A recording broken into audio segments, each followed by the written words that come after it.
हाथों में हाथ थामे हुए नीरू अपने बॉयफ्रेंड दीपेश के साथ सड़क पर चल रही थी। तभी दीपेश बोलता है, बेबी और कितना भीगोगी, चलो अब कहीं साइड में खड़े हो जाते हैं, नहीं तो बीमार हो जाओगी। नहीं नहीं, अभी नहीं, मुझे और भीगना है, और जब तक तुम मेरे साथ हो मुझे कुछ नहीं होगा। अच्छा जी, बहुत आशिकी सूझ रही है। क्या मौसम है यार, लेकिन मुझे भूख लग रही है। इस ठंडे मौसम में अगर कुछ गर्मा गर्म क्रिस्पी सा मिल जाए ना तो बस बात बन जाए। चलो आज मैं तुम्हें कुरकुरे मोमोज खिलाता हूँ। पास में ही एक फेमस मोमोज वाला है जिसके कुरकुरे मोमोज बहुत फेमस हैं। तो चलो फिर, देरी कैसी। दीपेश और नीरू भीगते हुए कुरकुरे मोमोज वाले की शॉप पर जाते हैं, जहां पहुंचकर दीपेश जल्दी से 2 प्लेट कुरकुरे मोमोज ऑर्डर करता है। कुछ ही देर में मोमोज वाला 2 प्लेट गर्मा गर्म कुरकुरे मोमोज दीपेश को देता है, जिसके बाद दीपेश और नीरू बारिश का मजा लेते हुए कुरकुरे मोमोज खाते हैं। तभी नीरू बोलती है, ये मोमो कितना क्रंची है, अरे मजा आ गया इसे खा के। बाहर से क्रिस्पी अंदर से हॉट वाला कॉम्बिनेशन। मेरे तो ये फेवरेट है, जब भी मन करता है यहाँ खाने के लिए चलाता हूँ। थोड़ा थोड़ा KFC के चिकन वाला स्वाद भी आता है इसमें, क्योंकि वो भी ऐसा ही होता है ना, बाहर से क्रिस्पी अंदर से जूसी, है ना। इस बरसात के मौसम में इन कुरकुरे मोमोज ने तो आग लगा दी। चलो जल्दी से फिनिश कर लो मोमोज, फिर घर भी तो जाना है। 2 घंटे से बारिश के मजे ले रहे हैं हम। चलो चलो चलते हैं। नीरू और दीपेश दोनों फटाफट से कुरकुरे मोमोज खत्म करते हैं, जिसके बाद दीपेश नीरू को उसके घर ड्रॉप करता है। ऐसे ही वक्त गुजरता है। कुछ दिन बाद नीरू और दीपेश दोनों ही अपने रिश्ते के बारे में अपने अपने घर वालों को बताते हैं। दोनों के घर वाले अपने बच्चों की खुशी को समझते हुए रिश्ता पक्का कर देते हैं, और कुछ महीनों के अंदर ही नीरू और दीपेश की शादी हो जाती है। ऐसे ही एक शाम दीपेश ऑफिस से जल्दी घर आता है और एक पार्सल नीरू को देते हुए कहता है, नीरू ये लो तुम्हारे लिए। ये क्या है दीपेश? देखो पार्सल ओपन करके तुमको खुद ब खुद पता चल जाएगा। अरे वाह, इसमें तो कुरकुरे मोमोज है। सच में मेरा बड़े दिनों से खाने का मन कर रहा था। नीरू इतना बोल ही रही थी कि तभी वहाँ पर उसकी सास रीना आकर कहती है, क्या बात है बहू रानी, ऐसा भी क्या ले आया दीपेश जो तू इतना खुश हो रही है? माँ जी, दीपेश जी कुरकुरे मोमोज लाए हैं। क्या कुरकुरे मोमोज? अरे बेटा एक ही चीज ले आता, लानी ही थी तो कुरकुरे और मोमोज दोनों लाने की क्या जरूरत थी? और बहू अगर तुझे कुरकुरे खाने थे तो तू मुझे बता देती, बगल की दुकान से मैं ले आती। अरे माँ जी, जैसा आप सोच रही हैं वैसा नहीं है। कुरकुरे और मोमोज अलग अलग नहीं है। मतलब बहू तू कहना क्या चाहती है? रुकिए माँ जी, आपको ऐसे समझ नहीं आएगा। आप बैठो, मैं परोस के लेकर आती हूँ, तब आपको पता चलेगा कि कुरकुरे मोमोज क्या है। इतना कहकर नीरू रसोई में जाती है और जल्दी से कुरकुरे मोमो फिर चटनी सर्व करके ले आती है, जिसे देखकर रीना कहती है, बहू रानी ना तो प्लेट में मोमोज है ना कुरकुरे, ये तू क्या उठा ले आई है? माँ जी, यही तो है कुरकुरे मोमोज, आप खा के देखिए, आपको सब समझ आ जाएगा। वाह बहू, ये तो बड़ा ही कुरकुरा है, और ये तो वही मैदे का मोमोज है अंदर से, पर ये इतना कुरकुरा कैसे हो गया? माँ जी, कुरकुरा है तभी तो इसका नाम कुरकुरे मोमोज है। इसे ही कुरकुरे मोमोज कहते हैं। शादी से पहले दीपेश ने मुझे बहुत खिलाए थे। स्वाद तो सच में बहुत बढ़िया है नीरू, इसका मजा आ गया। अरे तुम दोनों क्या देख रहे हो, खा लो जल्दी से, ठंडे हो जाएंगे वरना। रीना की बात सुनकर नीरू और दीपेश भी रीना के साथ बैठकर कुरकुरे मोमोज खाने लगते हैं। ऐसे ही वक्त बीतता जाता है। अब रीना, दीपेश और नीरू तीनों को भी कुरकुरे मोमोज खाने का चस्का लग जाता है, और उनके घर में आए दिन कुरकुरे मोमोज आने लगते हैं, जिसके चलते ऐसे ही एक दिन नीरू बैठे बैठे सोचती है, ये क्या हो रहा है? अगर मैं, दीपेश, माँ जी ऐसे ही ये कुरकुरे मोमोज खाते रहेंगे तो हमारी तो हेल्थ ही खराब हो जाएगी। नहीं नहीं, मुझे कुछ करना होगा। मुझे सबका ये कुरकुरे मोमोज खाने का बैलेंस करना पड़ेगा, ताकि खाने से किसी को कोई नुकसान ना हो। ऐसे ही दिन गुजरते जाते हैं। एक रात जब दीपेश डिनर में सबके लिए मोमोज लेकर आता है, तभी नीरू कहती है, आज कोई मोमोज नहीं खाएगा। पर क्यों बहू रानी, क्या हुआ? नहीं तो बस नहीं, मना किया ना, कोई मोमोज नहीं खाएगा तो मतलब नहीं खाएगा। माना कि मुझे पसंद है, यानी कि हम सबको पसंद है, लेकिन ऐसे रोज रोज खाना, हमारी हेल्थ का भी तो ख्याल रखना है। रहने दे बहू रानी, जब तेरा खुद का मन होता है तब तो तू बड़ा भर भर के प्लेट खा जाया करती थी, अब हमें रोक रही है। हाँ नीरू, शादी से पहले से खाते आ रहे हैं, अभी तक तो कुछ हुआ नहीं, ना आगे होगा। दीपेश, जो आज तक नहीं हुआ वो अब ना हो, इस बात की तुम क्या गारंटी लेते हो? देखो, मैं खाने से मना नहीं कर रही, बस ये कह रही हूँ कि लिमिट में खाओ ना। बस करो यार तुम भी, तुम्हें नहीं खाना तो मत खाओ, कम से कम मुझे और माँ जी को तो डिस्टर्ब मत करो, हमें खाने दो। पर बोल दिया ना बहू कि तू चुप रह, हमें खाने दे हमारे ये कुरकुरे मोमोज। रीना की बात सुनकर नीरू चुप हो जाती है और घर का बना सादा खाना खाने लगती है। तो वहीं रीना और दीपेश मजे से कुरकुरे मोमोज खाते हैं। ऐसे ही दिन गुजरते जाते हैं। नीरू दीपेश और रीना को बहुत समझाती है, पर दोनों में से कोई भी उसकी बात मानने को तैयार नहीं होता, जिस वजह से नीरू अब और भी ज्यादा परेशान हो चुकी थी। ऐसे ही एक सुबह जब दीपेश और रीना नाश्ते के लिए ब्रेकफास्ट टेबल पर आते हैं, तभी नीरू गर्मा गर्म कुरकुरे मोमोज लाकर उन दोनों को देती है और कहती है, माँ जी, दीपेश, आप दोनों को कुरकुरे मोमोज बहुत पसंद है ना? देखिए, मैं आपके लिए बना कर लाई हूँ, जी भर के खाइए, और बहुत सारे बना के रखे हैं मैंने। अरे वाह नीरू, आज तो दिल खुश कर दिया। हाँ बहू रानी, सुबह सुबह मोमोज खाकर तो शुभ हो गया दिन। अब देखना कैसे मैं आप दोनों का कुरकुरे मोमोज खाने का बुखार उतारती हूँ। ऐसे ही अब नीरू नाश्ते, लंच और डिनर तीनों टाइम रीना और दीपेश को कुरकुरे मोमोज खाने को देती है। एक दो दिन तो दोनों माँ बेटे खुशी खुशी कुरकुरे मोमोज खाते हैं, पर धीरे धीरे उनका मन भरने लगता है और वो दुखी होकर नीरू से कहते हैं, बहू रानी मुझे माफ कर दे बेटा, मुझे समझ में आ गया है कि एक ही चीज को कोई भी बार बार हर बार नहीं खा सकता। अब हमें और कुरकुरे मोमोज नहीं खाने, घर का बना सादा खाना ही खा लेंगे। हाँ नीरू, मुझे अब ये क्रिस्पी मोमोज एकदम रबड़ बैंड जैसे लग रहे हैं, प्लीज दाल चावल बना दो। माँ जी, दीपेश, मैंने कहा था ना कि लिमिट में खाइए। देखिए, खाती मैं भी हूँ, पर उतना जितना स्वाद के लिए जरूरी है और सेहत को भी नुकसान न दे। पर आप लोग तो मेरी बात ही नहीं सुन रहे थे। सुबह शाम बस कुरकुरे मोमोज चाहिए। आप खाओ, पर हिसाब से खाओ, बस यही कहना था मुझे। उम्मीद है कि आपको मेरी बात समझ आ गई होगी। अभी आप बैठिए, मैं आपके लिए दाल चावल बनाकर लाती हूँ। इतना कहकर नीरू रसोई में जाती है और जल्दी से सबके लिए दाल चावल बनाकर ले आती है, जिसके बाद सब मिलकर मजे से दाल चावल खाते हैं और कुरकुरे मोमोज को टाटा बाय बाय कह देते हैं। काशिका को अपने लंबे, घने और चमकदार बालों पर बहुत नाज था। वो जहाँ भी जाती सब उसके लंबे बालों को देखकर उसकी बहुत तारीफ किया करते। एक दिन वो और उसकी फ्रेंड कॉलेज के ग्राउंड में बैठकर बातें कर रही होती हैं। तभी हिना उससे बोलती है, यार काशिका, तेरे इतने लंबे और घने बालों का राज क्या है? मुझे भी बताना यार। अरे, हर किसी के बस की बात थोड़ी ना है बालों को यूँ संवार के रखना। मैं तो इनका बहुत ख्याल रखती हूँ और कुछ भी नहीं। यार फिर भी कुछ तो बता, जिससे मेरे बाल भी बिल्कुल तेरे बालों जैसे शाइन करने लगे। एक काम कर यार, तू ना गंजी हो जा। इतने बड़े सर पर चिंदी से बाल लेके घूम रही है। काशिका को अपने ऊपर हंसता देखकर हिना को बहुत गुस्सा आता है, पर वो उसे चाहकर भी कुछ नहीं बोल पाती। जिसके बाद दोनों अपने अपने घर चली जाती हैं। काशिका अपने घर आती है तो वहाँ उसकी माँ विनीता उसकी सहेली जानकी से बातें कर रही होती है। तभी उसकी नजर काशिका के लंबे और घने बालों पर जाती है, जिसे देखकर वो विनीता से बोलती है, हाय दैया, विनीता, तेरी काशिका के बाल तो दिन पर दिन डायन की तरह लंबे होते जा रहे हैं। थू थू थू, हाय, तू तो मेरी बेटी के बालों को नजर ही लगा देगी। चल अब अपने घर को निकल, कितनी देर हो गई है तुझे गप्पे लड़ाते हुए। जानकी वहाँ से चली जाती है। अगले दिन काशिका तैयार होकर कॉलेज के लिए निकलने वाली होती है। तभी उसकी माँ आकर बोलती है, अरे सुन, सर पर पल्लू कर कर जा, आस पड़ोस की लुगाइयों की नजर तो तेरे बालों पर ही रहती है। अपनी माँ के कहने पर काशिका सर पर पल्लू रखकर कॉलेज जाती है।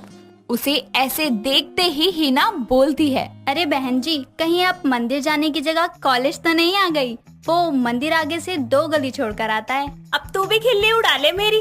काशिका बोल ही रही होती है कि तभी हिना अपने बैग से एक शैम्पू की बोतल निकालकर काशिका को देते हुए बोलती है, काशिका ये ले, इस शैम्पू को यूज करने से तेरे बाल बिल्कुल सिल्की हो जाएंगे। या तेरे बाल लंबे घने तो हैं, पर साथ ही बहुत रफ भी हैं। ये शैम्पू मुझे मेरी लंदन वाली मौसी ने दिया है, तो मैंने सोचा तुझे भी दे दूं। अरे वही मौसी ना, जिनके बाल बहुत स्मूथ और शाइनी है। फिर तो मैं इसे जरूर यूज करूंगी। हाँ हाँ, क्यों नहीं, बिल्कुल यूज करना, तभी तो जो मैं चाहती हूँ वो होगा। इसे लगाने के कुछ दिन तक तो तेरे बाल बहुत सिल्की होंगे, लेकिन इसमें मिले केमिकल से तेरे ये सर का हरा भरा खेत बंजर ना हो जाए तो कहना। शाम को घर आने के बाद काशिका हिना के दिए हुए शैम्पू से अपने बालों को धोती है, जिसके बाद वो अपने बालों को कंघी करते हुए बोलती है, वाह यार, हिना के दिए हुए शैम्पू ने तो मेरे बालों की काया ही पलट दी। एकदम गजब के लग रहे हैं। अभी माँ को बताती हूँ। वो अपनी माँ के पास जाती है और उसे अपने बालों के बारे में बताती है, जिस पर उसकी माँ विनीता बोलती है, अरे पागल, कितनी बार कहा है तुझे, कुछ भी ऐसा वैसा मत लगाया कर बालों में। ऐसे ही काशिका अपने बालों को रोज उसी शैम्पू से धोया करती। कुछ दिन तक तो उसके बाल बहुत ही सिल्की और शाइनी रहे, पर कुछ दिन बाद काशिका के बाल अचानक टूटने लगे। और ऐसे ही एक दिन जब वो बालों को धोने के बाद उन्हें तौलिए से पोंछ रही थी, तो वो देखती है कि तौलिए के अंदर बहुत सारे बाल टूटकर चिपक गए हैं। ये देखकर वो बहुत डर जाती है और अपनी माँ को बुलाते हुए कहती है, माँ इधर आओ ना जल्दी, देखो। अरे आ रही हूँ, बोल, कौन सा पहाड़ टूट गया ऐसा जो ऐसे चिल्ला रही है? अरे माँ, पहाड़ टूटता तो परवाह किसे थी, यहाँ तो मेरे प्यारे बाल टूट रहे हैं, मैं क्या करूँ? कितनी बार कहा है तुझे कि ऐसे तरह तरह के शैम्पू मत यूज किया कर, पर मेरी बात की तो कोई सुनवाई ही नहीं है। देख ले अब क्या हो गया। काशिका उस शैम्पू की बोतल को उठाकर गुस्से में बाहर फेंक देती है और ऐसे ही धीरे धीरे काशिका के घुटनों तक लहराने वाले बाल झड़ झड़ कर कमर तक रह जाते हैं। अपनी बेटी के बालों को झड़ता देखकर एक दिन विनीता काशिका को बोलती है, सुन, कल तुझे देखने लड़के वाले आ रहे हैं, तो अच्छे से तैयार हो जाइयो, क्योंकि जिस तरह से तेरे बाल झड़ रहे हैं ना, मुझे तो बस यही चाहिए कि गंजी होने से पहले तेरी शादी हो जाए। अगले दिन अर्नब नाम का एक लड़का अपनी माँ के साथ उनके घर आता है और काशिका उनके लिए चाय नाश्ता लेकर आती है। उसे देखकर लड़के की माँ संध्या बोलती है, अरे वाह बहन जी, आपकी बेटी के बाल तो बहुत ही ज्यादा चमक रहे हैं और लंबे भी हैं। अरे क्या बताऊं बहन जी, इसके बाल तो घुटनों तक लहराते थे, वो तो मैंने ही छोटे करवा दिए, क्योंकि गर्मी में इतने लंबे और मोटे बाल संभलते नहीं है ना। अर्नब और काशिका एक दूसरे को पसंद कर लेते हैं और पूरे रीति रिवाज के साथ में दोनों की शादी हो जाती है। ससुराल में काशिका अपने पूरे ससुराल को अच्छे से संभाल लेती है, लेकिन काशिका अपने बालों के झड़ने से बहुत ही परेशान थी। उसके झड़ते हुए बाल कभी किचन, कभी बाथरूम, तो कभी ड्रेसिंग टेबल पर भी पड़े मिलते। इसी के साथ साथ उसे तो अपने कपड़ों में भी आजकल वही बाल नजर आने लगे, जिससे उसकी सास और पति भी बहुत तंग हो चुके थे। ऐसे ही एक दिन वो तीनों बैठकर नाश्ता कर रहे होते हैं, तभी उसकी सास को खाने में बाल दिखाई देता है, जिसे देखकर वो काशिका से बोलती है, आए हाय बहू, एक तो तेरे सिर में 2 ही बाल बचे हैं, ऊपर से एक तूने मेरे खाने में ही डाल दिया। अरे काशिका, तुम अपने झड़ते बालों के लिए कुछ करती क्यों नहीं? मेरे लंबे घने काले बालों को पता नहीं किसकी नजर लग गई। अर्नब जी, ये तो झड़ते ही जा रहे हैं बस। अरे ऐसा ही रहा तो तुम्हारे सर पर ये जो 2-4 फसल बची है ना, वो भी साफ हो जाएगी। मतलब? अरे दिमाग से पैदल औरत, तू गंजी हो जाएगी, समझी? मैं तुझे कुछ घरेलू नुस्खे बताती हूँ, तू उन्हें इस्तेमाल करियो, फिर देखियो तेरे बाल झड़ना कैसे बंद हो जाते हैं। इतना कहकर संध्या उसके बालों में प्याज का रस लगा देती है और कुछ देर बाद वो अपने बाल धो लेती है, लेकिन प्याज की स्मेल फिर भी नहीं जाती। रात को सब खाना खाकर सो जाते हैं तभी अर्नब को एक अजीब सी स्मेल आती है और वो उठकर बोलता है, अरे कमरे में कोई चूहा मर गया है क्या? इतनी स्मेल क्यों आ रही है?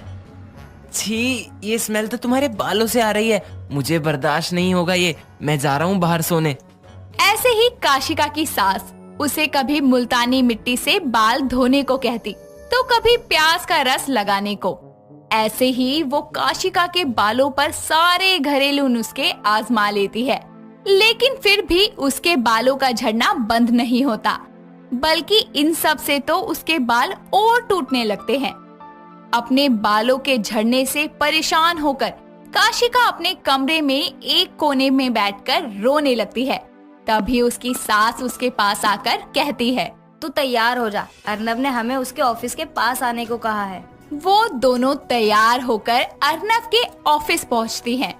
वहां से अर्नब उन्हें एक हेयर एक्सपर्ट के पास लेकर जाता है और वो काशिका की प्रॉब्लम को सुनकर उसके बालों को देखते हुए उसे एक हेयर ऑयल और शैम्पू देते हुए बोलता है, आपको इसका इस्तेमाल हफ्ते में सिर्फ 2 बार करना है और ध्यान रहे कि किसी भी केमिकल वाले प्रोडक्ट का यूज आप ना करें, क्योंकि केमिकल से ही हमारे बाल कमजोर होकर झड़ने लगते हैं। जी मैं इस बात का बिल्कुल ध्यान रखूंगी, बस मेरे बाल झड़ने बंद हो जाए। हाँ हाँ, अब सब ठीक हो जाएगा। तुम्हारे सर की फसल एक बार फिर से लहराने लगेगी।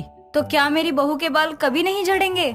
जिसके बाद वो तीनों घर आते हैं और काशिका वैसे ही उस ऑयल और शैम्पू का इस्तेमाल करती है जैसे उसे बताया गया था।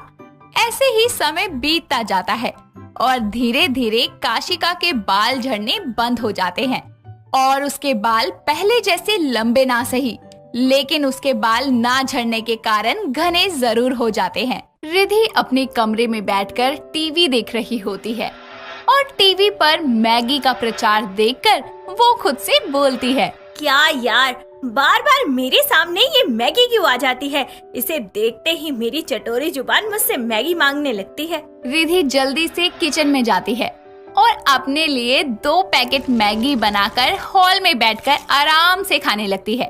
उसको मैगी खाता देखकर उसकी सास सीता उसके पास आती है और उससे बोलती है, अरे जितना घर में राशन नहीं आता उससे ज्यादा तो मैगी आ जाती है, जिसे तू महीना खत्म होने से पहले ही खा जाती है। क्यों माँ जी, आप तो खामखाहे इतना झूठ बोले जा रही हैं। आपके कहने का क्या मतलब है कि इस घर में मैं अकेले ही मैगी खाती हूँ? अकेले नहीं खाती, लेकिन खाती तो सबसे ज्यादा है ना। सबसे ज्यादा मैं नहीं, बल्कि आपका बेटा निशान खाता है। अरे आज मैंने 2 दिन बाद मैगी खाई है और निशान जी वो तो रोज ही खाते हैं। अरे तुझसे तो मुंह लगाना ही बेकार है। जाकर मेरे लिए मैगी बना दे, बहुत दिन हो गए मैगी खाए हुए।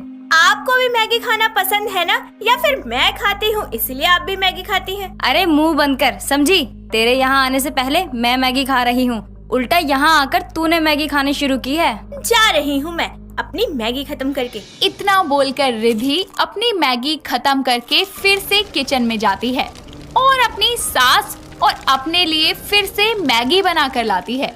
उसको फिर से मैगी खाता देखकर सीता उससे बोलती है, क्यों री करमजली, अभी तो तूने मैगी खाई थी और फिर से लेकर बैठ गई। हाँ मुझे पता है, क्योंकि आप तो मुझे मैगी देती नहीं बल्कि मुझे चिढ़ा चिढ़ा कर खाती, इसीलिए मैंने थोड़ी सी अपने लिए बना ली। नास पीटी, तेरा बस चले ना तो मैगी बनने वाली फैक्ट्री में जाकर वहाँ की मैगी को भी एक ही दिन में चट कर जाएगी। माँ जी अपनी तरह ना मुझे हफ्सी मत समझो। मेरा और निशान का पेट तो मैगी से भर जाता है, लेकिन आपका नहीं भरता। इसीलिए जल्दी बताइए कि रात के खाने में क्या बनाऊं? करमजली, मैं तेरी सास हूँ, थोड़ा इज्जत से बात करना सीख जा। और हाँ, खाने में वो बनाना जो मुझे पसंद है। अपनी बहू को ऑर्डर देकर सीता मैगी लेकर अपने रूम में जाती है और मैगी खाने लगती है। रिधि भी अपनी मैगी खत्म करके खाना बनाने लग जाती है।